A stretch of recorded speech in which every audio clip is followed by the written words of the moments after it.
예배라는 주제 14번째입니다. 감사함으로 거룩한 산 제물을 드리라입니다.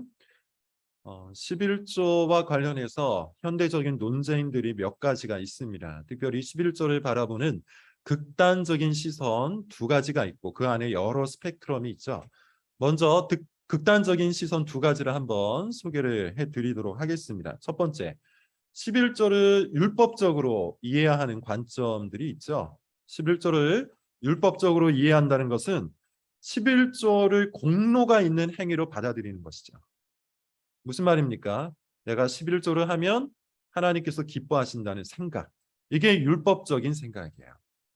내가 11조를 하면 하나님께서 나에게 복을 주신다는 생각. 11조를 한 만큼 혹은 11조의 2배, 10배, 30배, 100배를 준다는 생각. 이게 다 율법적인 생각입니다. 실제로 이렇게 말하는 목사들이 아직도 있어요. 있는 수준이 아니라 아직도 굉장히 많습니다. 아주 유명한 목사, 이름은 제가 말하진 않겠습니다. 아주 유명한 어떤 목사는 설교를 할 때마다 11조를 하면 하나님이 그것보다 더 많은 복을 주신다고 강조하기도 하죠. 지금 10만 원을 11조를 하면 하나님께서 나중에 100만 원 11조를 할 수 있도록 복을 주신다. 뭐 이런 이야기를 하는 거예요. 얼마나 기분이 좋습니까? 그래서 10만 원을 지금 투자해서 나중에 그것이 100만 원, 1000만 원이 될 수 있다고 이야기하니 투자할 만한 가치가 있는 거죠. 그런 방식으로 11조를 율법적으로 또는 투자적 가치로 여기고 설교를 하는 목사들이 꽤 많습니다. 이거보다 더 나아간 목사도 있어요. 어떤 목사는 11조를 하면 구원을 받는다고 말하기도 해요. 11조와 구원을 아주 대담하게도 연결시키는 목사도 있다는 거예요. 11조라는 행위가 우리 믿음을 가장 잘 보여주는 행위고 그렇기 때문에 11조를 하는 그 행위를 보고 하나님께서 우리의 믿음이 참되다고 인정하셔서 구원을 주신다. 뭐 이런 논리였어요. 이런 분들이 이런 목사가 가장 좋아하는 예화가 있죠. 록펠러 예화입니다. 록펠러 여러분 아실 겁니다. 19세기 말에서 20세기 초기에 있었던 자본주의 사회가 등장했을 때 아주 큰 혜택을 받았던 자산가죠. 자본가예요. 사업가입니다. 그분에 관한 책 중에 이런 책이 있습니다. 제가 알기로 베스트셀러가 됐어요. 굉장히 많이 재판을 한 출판물이 되었습니다. 록펠러 11조의 비밀을 안 최고의 부자. 뭐 이런 거였습니다. 제가 부교육자로 사역했을 때 이 책을 갖고 새벽 기도를 했던 그런 교회도 있었어요. 내용은 굉장히 간단했는데요. 이 록펠러가 어렸을 때부터 11조 헌금을 교육받았고요. 그로 인해서 정말로 11조를 아주 철저하게 10원 단위까지 지켜서 냈다고 해요. 그런데 그것이 그를 최고의 부자로 만들었다. 뭐 이런 아주 단순한 논리를 갖고 11조를 강조한 책입니다. 많은 목사들이 여기에 은혜를 받고 이것을 설교로 예화로 이야기를 했었죠. 그러나 여러분 아는 사람도 있겠지만 사실 이 록펠러라는 인물은 굉장히 악질적인 기업가였죠. 우리가 흔히 악덕 기업이라고 부르는 모든 그런 행태들을 했던 사업가예요. 정경유착, 정치인에게 뇌물을 줘서 자기 기업을 불렸습니다. 또 무자비한 기업 합병을 했어요. 뿐만 아니라 파업을 강압적으로 진압해서 20명 정도가 사망했던 일도 있습니다. 그래서 어떤 언론은 이 록펠러라는 사람을 당대 최고의 범죄자라고 칭하기도 합니다. 11조를 해서 복을 얻은 게 아니라 사실은 그 내용을 뜯어보면 수단 방법을 가리지 않고 돈을 벌었기 때문에 부자가 된 거예요. 11조 때문이 아니라는 것이죠. 온갖 악행을 다 하면서도 11조를 했기 때문에 오히려 그는 11조에 대한 모범 사례가 아니라 오히려 나쁜 사례에 해당하는 인물입니다. 자, 어찌되었든 11조를 마치 하나님의 복을 얻는 수단인 것처럼 말하는 것은 굉장히 극단적인 관점이에요. 조금 더 정확하게 말씀을 드려볼까요? 그런 생각, 그런 관점은 이단적이에요. 11조를 비롯하여 그 어떤 행인도 하나님의 복을 얻어낼 수 있는 것은 없습니다. 구원을 얻을 수 있는 행위는 더더욱 없어요. 우리는 하나님의 자비 안에서 복을 얻은 것이고 하나님의 은혜 가운데서 구원을 얻은 거예요. 우리가 11조를 한다고 하나님께서 더 기뻐해 주시거나 우리가 11조를 한다고 해서 하나님께서 우리를 더 사랑해 주시는 것이 아니라는 것이죠. 자, 두 번째, 이 극단적 주장에 대한 반대편 극단. 그것이 또 있습니다. 예컨대 11조 폐지론이에요. 제가 방금 말씀을 드린 것처럼 우리는 그 어떠한 행위로도 하나님의 구원과 복을 얻어낼 수가 없어요. 오직 하나님의 자비와 은혜 안에서 구원과 복을 받을 뿐입니다. 11조를 비롯한 그 어떠한 헌금도 하나님을 만족시킬 수 없어요. 그러다 보니 오늘날에는 더 이상 11조가 필요가 없다 이렇게 주장하는 사람들이 있습니다. 더 이상 11조도 필요 없고 더 이상 특별한 헌금도 필요가 없다 이렇게 주장하는 사람들이 많아요. 심지어 해도 그만 안 해도 그만 그 정도 수준이 아니라 해서는 안 된다고 주장하는 사람들이 있어요. 11조를 하다 보면 자기도 모르게 그런 율법적 사고가 생겨나기 때문이라는 것이 그들의 주장입니다. 율법적인 행위를 하면서 율법적 사고를 안 갖기 원하는 것, 이게 잘못되었다 뭐 이렇게 주장을 하는 거예요.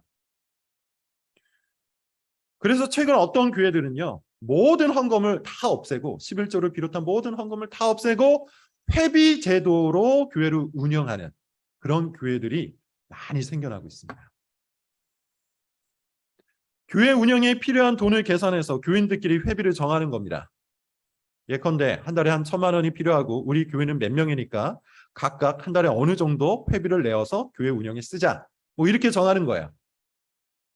헌금을 율법적으로 이해하지 않도록 하기 위한 보육지책이다 뭐 이렇게 이야기를 하는 것인데, 그것은 여러분 사실 헌금이 무엇인지 모르는 대단히 비신학적이고 마찬가지로 이단적인 주장이에요. 11조가 무엇인지 안다면, 헌금이 무엇인지 안다면 이런 회비 제도를 결코 도입할 수 없습니다. 교회는 커뮤니티가 아니기 때문이죠. 교회는 동아리가 아니기 때문이에요.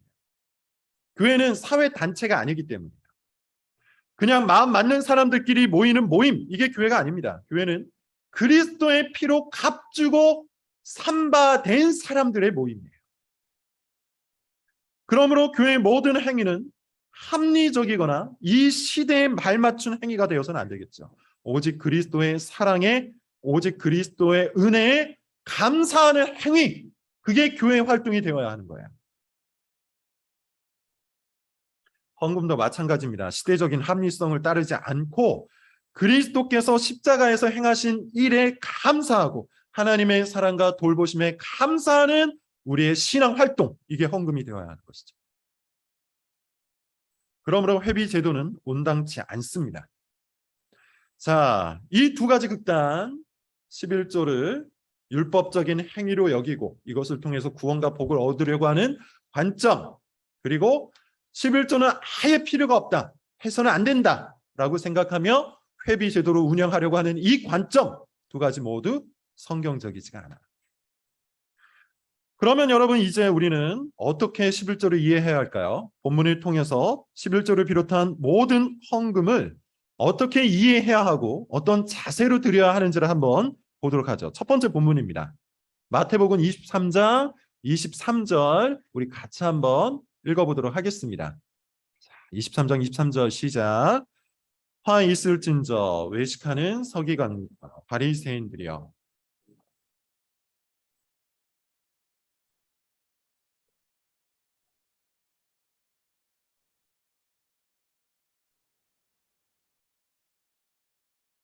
마태복음 23장의 맥락 여러분 아셔야 되는데요. 마태복음 23장은 누구에게 하는 말이냐면 바리새인들에게 하는 말이에요. 23장 전체가 그렇습니다. 화 있을진저 바리새인들이여, 화 있을진저 서기관이여, 화 있을진저 눈먼 너희들이여, 눈먼 인도자여 등등이에요. 이걸 여러분 먼저 이해를 하셔야 됩니다. 예컨대 이런 맥락입니다. 너희에게 화가 있을 것이다. 너희는 눈먼 인도자다. 너희만 망하는 것이 아니라 너희가 인도하는 사람까지 망하게 한다. 눈먼 인도자, 거짓된 신학을 가지고 있고 거짓된 복음을 가지고 있으면서 다른 사람에게 영향력을 끼치려고 하는 모든 이들을 지칭하는 겁니다. 바리새인들이 가지고 있었던 거짓된 신학, 여러분 뭡니까? 율법주의였죠. 율법주의 신앙. 율법주의란 율법을 지켜서 복을 얻고 율법을 지켜서 구원을 얻을 수 있다는 신학이에요. 바리새는 사람들에게 이것도 하고 저것도 해야만 구원을 얻을 수 있다고 가르쳤는데 예수님은 그것이 오히려 사람들을 어떻게 했다고 합니까? 억압했다고 얘기해요. 그런데 바리새인은 그렇게 율법적이었음에도 불구하고 정작 그들이 율법을 신실하게 지킨 것은 아니었어요. 다시 이야기하면 자기 공로를 강조하고 자기를 드러내기를 원했고 자기가 얼마나 신앙인인지를 보여주고 싶어 했으면서도 사실 그 속내를 보면 전혀 신앙적이지 않았다는 것이죠.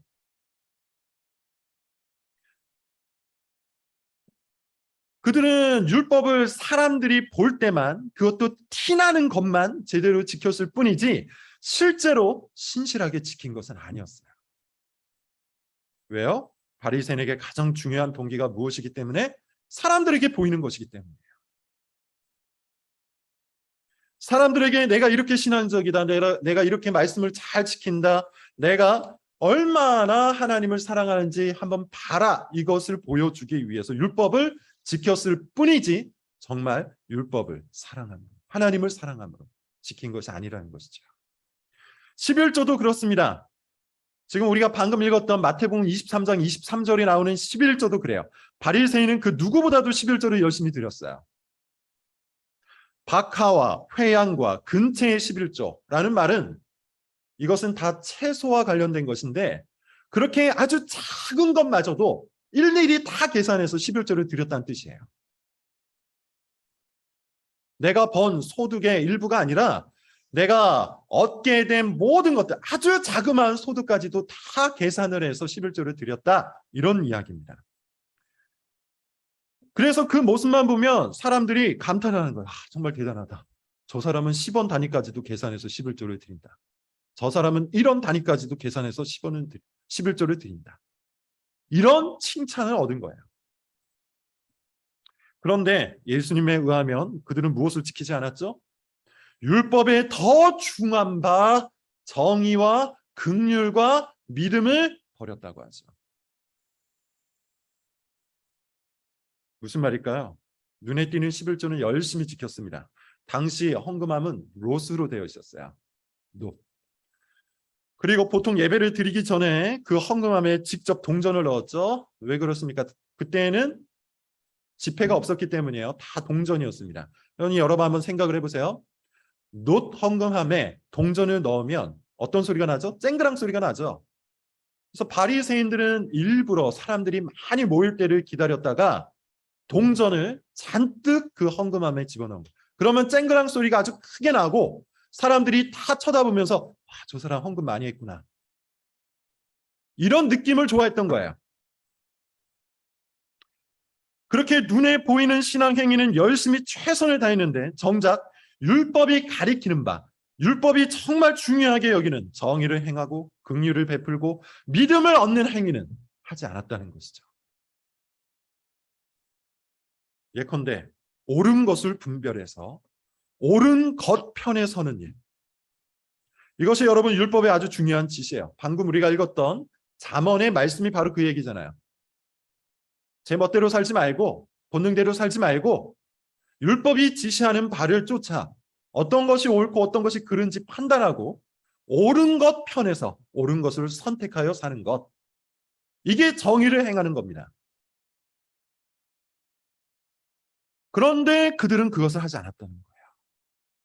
눈에 띄는 행동만 했을 뿐 사실 율법이 중히 여기는 율법의 정신, 옳은 것 편에 서는, 옳은 것을 분별하여 옳은 것을 취하는 그런 삶을 살지 않은 겁니다. 긍휼을 베푸는 것도 동일하죠. 마땅히 도와야 할 사람들을 도와야 하는데 그렇게 하지 않은 거예요. 헌금은 많이 했는데 정작 다른 사람들을 돕지는 않은 거예요. 그건 티가 나지 않기 때문이에요. 그리고 모든 율법이 무엇을 가리킵니까? 그리스도를 믿는 믿음을 가리키는데 마찬가지로 율법을 통해 그리스도께로 나아가지 않은 것이죠. 그러니 여러분 한번 생각을 해보세요. 그들이 드리는 11조는 뭡니까? 허구죠. 허구예요. 가짜예요. 위선입니다. 마치 누구와 같습니까? 제가 앞서 예로 들었던 록펠러와 같아요.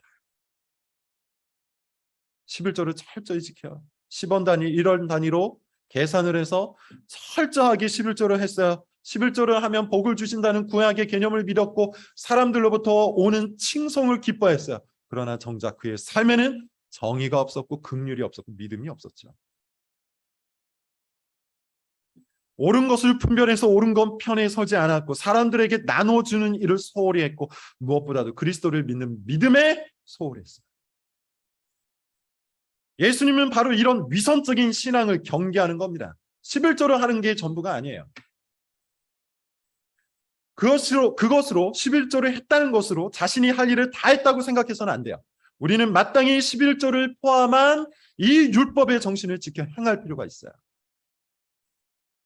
자, 그런데 여러분 오늘 마태복음 23장 23절에서 아주 중요한 말씀 한 가지가 더해져 있죠. 23절 뒷부분입니다. 뭐라고 하죠?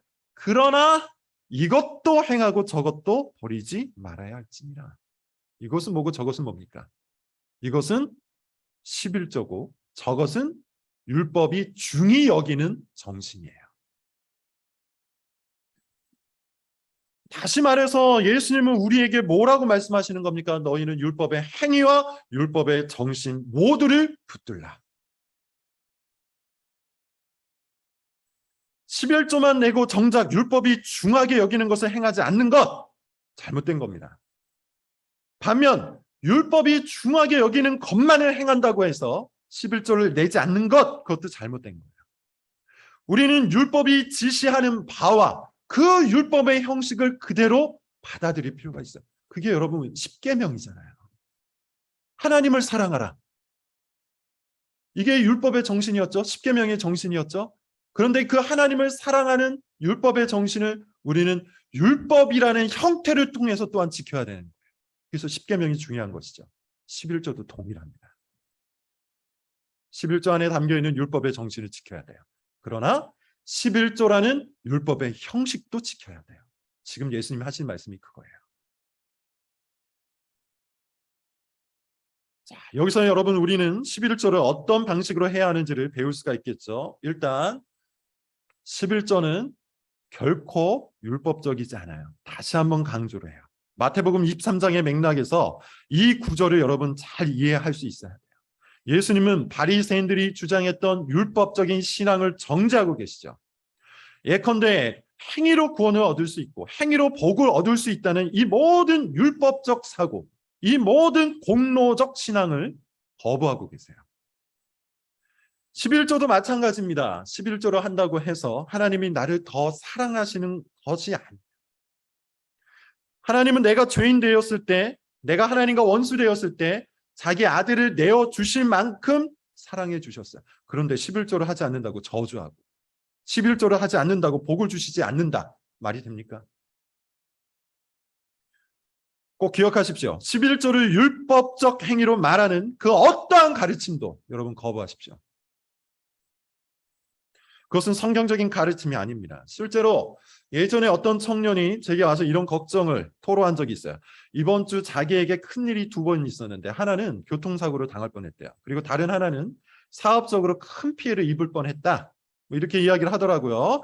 그 일을 부모님께 말했더니 그 부모님께서 이렇게 얘기했답니다. 너 혹시 11조를 안 했니? 그 말을 들은 후에 혹시 자기가 11조를 하지 않아서 하나님이 화가 난 게 아닐까 이런 걱정이 되었대요. 단언하건대 아니에요. 단언하건대 아닙니다. 11조를 하지 않는다고 해서 하나님께서 우리를 저주하지 않으세요. 헌금 내지 않았다고 해서 하나님께서 우리를 벌 주시지 않아요. 이런 것이 전형적인 율법적 신앙이에요. 하나님은 우리에게 아무것도 요구하지 않고 우리를 구원하셨고 하나님은 우리에게 아무것도 요구하지 않고 천국으로 인도하셨어요. 그런데 구원을 한 후에 우리가 헌금하지 않는다고 11조를 하지 않는다고 하나님께서 화를 내실까요? 만약에 그런 사고방식을 누군가가 여러분들에게 요구한다면 그것은 가짜 복음, 다른 복음이에요. 특히 헌금, 11조와 관련해서 이런 가짜 가르침이 여전히 유행하는데 여러분 속아서는 안 됩니다. 자, 그렇다면 이제 우리에게 남겨진 질문은 이거 하나죠. 왜 헌금해야 하는가? 회비 제도와 다를 바가 없다면, 회비 제도와 비슷한 방식이라면, 만약에 그런 의미만 남아있는 거라면 왜 우리는 헌금이라는 용어를 써야 되고 왜 우리는 11조를 하라는 권면을 들어야 하는가? 오늘 둘째 본문이 그 답입니다. 로마서 12장 1절이에요. 로마서 12장 1절 우리 같이 한번 읽어볼게요. 시작. 그러므로 형제들아 내가 하나님의 모든 자비하심으로 너희를 권하노니 너희 몸을 하나님이 기뻐하시는 거룩한 산 제물로 드리라. 이는 너희가 드릴 영적 예배니라. 자, 로마서입니다. 로마서도 여러분 우리가 제대로 해설을 하려면 구조와 맥락을 좀 알아야 되는데 로마서는 1장부터 11장까지 한 파트고 12장부터 16장까지 또 다른 한 파트입니다. 먼저 첫째가 1장부터 11장이에요. 1장부터 11장 여기에서는 복음에 관해서 이야기를 하죠. 우리가 죄인이고 죄인이기 때문에 율법 앞에 무력하고 율법 앞에 무력하기 때문에 우리에게는 영원한 사망이 선포되었다. 영원한 사망이 선언되었다. 그러므로 사랑이신 하나님께서 우리를 위해 무엇인가 하셔야 되는데 그것이 바로 예수 그리스도다. 예수 그리스도 안에서 예수 그리스도께서 십자가에서 죽으심으로 예수 그리스도께서 화목제물이 되심으로 우리는 구원을 얻게 되었고 하나님의 자녀가 되었다. 이게 로마서 1장부터 11장까지 이야기하는 복음입니다. 우리가 하나님을 만족시키기 위해서 해야 할 것은 더 이상 남아있지 않다는 것이 핵심이에요. 하나님께서 다 하셨어요. 그리고 12장부터 16장까지가 둘째 부분인데요. 여기서는 그렇다면 이제 복음을 받은 사람은 어떻게 살 것인가를 다루고 있어요. 소위 복음에 합당한 삶이 무엇인지를 이야기한다는 것이죠. 그리고 12장 1절이 그 전제입니다. 뭐라고 얘기하죠? 우리의 몸을 하나님이 기뻐하시는 거룩한 산 제물로 드리라. 이것이 너희가 드릴 영적 예배냐. 여기서 말하는 영적 예배는 합당한 예배다라는 뜻이에요. 정리해서 말하자면 복음을 받은 사람이 드려야 하는 합당한 예배는 우리 몸을 거룩한 산 제물로 하나님께 드리는 겁니다. 마치 이런 말이에요. 예수님께서 먼저 화목제물, 희생 제물이 되셔서 우리를 위해 자기 몸을 주셨으니 이제 너희는 너희 몸을 감사의 제물로 하나님께 드려라. 예수님은 우리를 위한 희생 제물이 되셨고 우리는 그를 위한 감사 제물이 되는 거야. 이게 여러분 신앙입니다. 간단히 말하면 그런 거예요. 예수님이 우리를 위해 희생 제물이 되어 주셨어요. 그래서 우리는 그를 위한 감사한 제물이 되는 거예요. 이게 신앙이에요. 구원받은 사람에게 이제 모든 삶은 감사의 삶, 감사의 제물일 뿐이에요. 우리는 감사함으로 주님께 예배를 드리러 나오는 겁니다. 억지로 나오는 것이 아니에요. 우리를 구원하신 주께 감사하며 예배를 드리는 겁니다. 또한 우리는 감사함으로 모든 신앙 활동을 하는 것이죠. 감사함으로 기도하고 감사함으로 찬양하고 감사함으로 전도를 하는 거예요. 누군가에게 보이기 위해서 하는 것이 아닙니다. 누군가에게 보이고 누군가를 의식하고 누군가에게 인정을 받고 누군가를 만족시키기 위해서 한다면 그게 바로 바리새인의 신앙이에요. 자기를 드러내고 자기를 과시하고 자기를 자랑하고 자기 신앙을 증명하기 위한 모든 목적의 신앙, 바리새인의 신앙이에요. 참된 신앙은 뭡니까? 감사로 드리는 신앙이에요. 누군가가 시켜서 하는 것이 아니라 감사하기 때문에 기쁨으로 주님께 나아가는 것. 누군가에게 보이기 위해서 하는 것이 아니라 주님께 감사하기 때문에 오직 즐거움으로 주께 가는 것. 이게 신앙이에요. 그리고 바로 이 감사 행위에 헌금이 포함되는 겁니다. 감사하기 때문에 헌금을 드리는 거예요. 하나님께서 나를 구원해 주셔서 하나님께서 나를 사랑해 주셔서 하나님께서 나를 돌보아 주셔서 내가 그것을 알고 내가 그것을 믿기 때문에 감사함으로 주께 헌금을 드리는 거예요. 정말로 그것에 감사해서 10분의 10이 다 하나님의 것이지만 그렇게 모든 것이 다 하나님께로부터 왔지만 하나님께서 10분의 9를 나의 생활을 위해서 남겨놓으셨으니 나는 10분의 1을 주께 감사함으로 드리는 거예요. 그게 11조예요. 무서워서 드리는 것이 아닙니다. 의무감으로 드리는 것이 아닙니다. 다른 사람에게 보이려고 드리는 것이 아닙니다. 오직 감사로 드리는 겁니다. 그렇다면 이제 왜 하필 11조를 우리가 헌금의 기초로 두어야 하는지 살펴보고 설교를 마무리 짓겠습니다.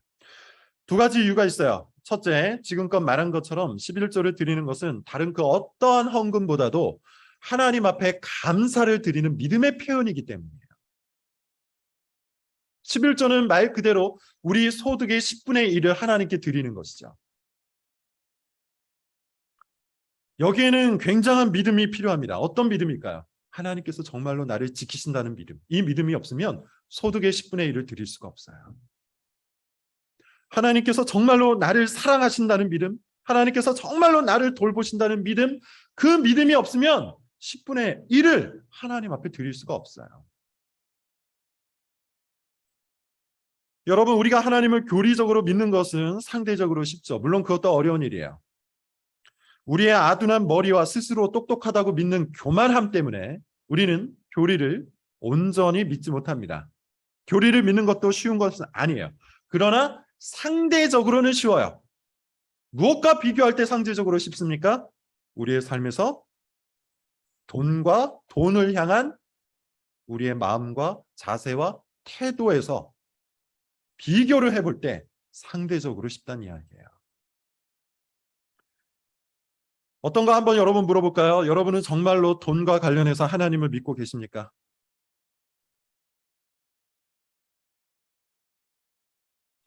지금 여러분이 겪고 있는 재정적인 문제와 관련해서, 그리고 직장 문제와 관련해서, 취업 문제와 관련해서 정말로 하나님을 믿고 계십니까? 정말로 하나님을 신뢰하고 계십니까? 여러분의 노후를 하나님께서 책임져 주실 것을 믿습니까? 지금 여러분의 삶을 하나님께서 이끄시고 돌보시고 보호하시고 보존하시고 끝까지 책임져 주실 것을 믿습니까? 쉽지 않죠. 쉽지 않다는 것을 압니다. 특히나 요즘처럼 돈에 관한 욕망을 당연하게 여기는 사회에서는 더욱 쉽지 않아요. 우리는 알게 모르게 이 세상에 영향을 받아서 돈을 탐하는 것인데 돈을 탐하는 것이 아니라 그냥 정상적인 삶이라고 믿는 경우가 있죠. 탐욕을 부리는 것인데 이것은 탐욕을 부리는 것이 아니라 그냥 아주 정상적이고 모든 이들이 하는 것에 불과하다고 생각하는 경우가 있다는 거예요. 그래서 하나님을 믿는다 하면서 정작 돈과 관련한 것에 대해서는 믿지 않죠. 세상 사람들이 말하는 것에 귀를 기울이고 그것을 쫓아서 돈을 더 벌고자 하죠. 하나님이 돌보신다는 것은 마음 깊은 곳에서는 불신하는 거예요. 그러므로 이런 시대 속에서 소득의 10분의 1을 헌금한다는 것은 믿음의 표현일 수밖에 없죠. 이것은 우리가 정말로 하나님을 신뢰한다는 의미가 될 거예요. 10분의 1이면 여러분 얼마나 큰 돈입니까? 버는 돈이 적으면 적을수록 10분의 1 큰 돈이죠. 크면 클수록 마찬가지예요. 10분의 1 큰 돈이에요. 내 소득이 얼마이든 상관없이 10분의 1은 굉장히 큰 돈입니다. 아주 크게 느껴지는 돈이에요. 그런데 그것을 하나님께 드린다는 것, 그게 바로 믿음이에요. 그것을 정말로 감사함으로 드린다는 것, 그게 정말로 믿음이에요. 다른 사람에게 보이기 위해 드리는 것이 아니라 어떤 의무감이나 죄책감이나 두려움 때문에 드리는 것이 아니라 정말로 주께서 나를 돌보시고 정말로 주께서 나를 먹이신다는 믿음 안에서 감사로 드린다면 이 11조는 정말로 여러분 믿음의 표현이에요. 나에게 주어진 모든 것이 주께로부터 왔다는 사실을 믿기 때문에 감사로 11조를 드리는 것이기 때문이에요. 자, 그리고 동일한 관점에서 11조는 우리 믿음의 표현일 뿐만 아니라 우리 믿음의 훈련이기도 하죠. 왜 믿음의 훈련이라고 하는지 여러분 아실 겁니다. 쉽지 않기 때문이에요. 11절을 감사로 드림으로 우리 믿음이 연단을 받기 때문에. 훈련이 뭡니까? 여러분, 잘 안 되는 것을 하려고 수고하는 것이죠. 잘 안 되는 것을 해야 하기 때문에 열심히 노력하는 것이죠. 그게 훈련이에요. 믿음의 훈련도 여러분 마찬가지입니다. 믿음이란 어느 날 갑자기 하나님께서 나에게 선물로 주신 것이지만, 그렇게 출발한 것이지만, 선물 받은 이 믿음은 우리의 환경이나 우리의 기질이나 우리의 상황에 따라서 약화되기도 하고 쇠퇴하기도 하고 또 뒤로 물러나기도 하죠. 그래서 믿음의 훈련이 필요한 겁니다. 특히나 돈에 관한 것입니다. 돈에 관한 믿음은 우리가 가지고 있는 믿음의 영역 중에 가장 취약합니다. 그렇지 않습니까? 돈은 즉각적인 힘을 발휘하잖아요. 돈은 즉각적인 능력을 발휘하잖아요. 돈이 있으면 할 수 있는 게 많아요. 반면에 돈이 없으면 할 수 없는 것도 많아요. 즉각적으로 그렇습니다. 먹고 싶은 것을 먹지 못합니다. 돈이 없으면 먹고 싶은 것을 먹지 못하고, 돈이 없으면 하고 싶은 것을 하지 못하고, 돈이 없으면 살고 싶은 대로 살지 못해요. 그래서 지금 이 사회에서 돈은 힘이에요. 돈은 능력이에요. 돈은 삶이에요. 많은 사람들이 돈을 우상으로 섬기는 이유가 바로 여기에 있습니다. 힘이 있기 때문이에요. 그러나 예수님은 말씀하시기를 돈과 하나님을 동시에 섬길 수 없다고 하시죠. 하나님은 그 어떤 경쟁자도 허락하지 않으세요. 그러나 그게 쉽지 않아요. 그래서 우리가 돈과 관련된 믿음을 드러내는 게 힘든 겁니다. 그래서 뭐가 필요하다는 겁니까? 훈련이 필요해요. 그 훈련의 중심에 뭐가 있습니까? 11조가 있는 거예요. 돈은 힘이 아니다. 돈은 삶이 아니다. 하나님이 권능이시고 하나님을 믿는 것이 우리의 생명이다. 이것을 훈련하는 거예요. 쉽지 않죠? 돈과 관련한 모든 일들은 쉽지 않아요. 목사인 저도, 성도인 여러분도 돈과 관련해서 믿음을 발휘하는 것에 취약합니다. 연약해질 수밖에 없어요.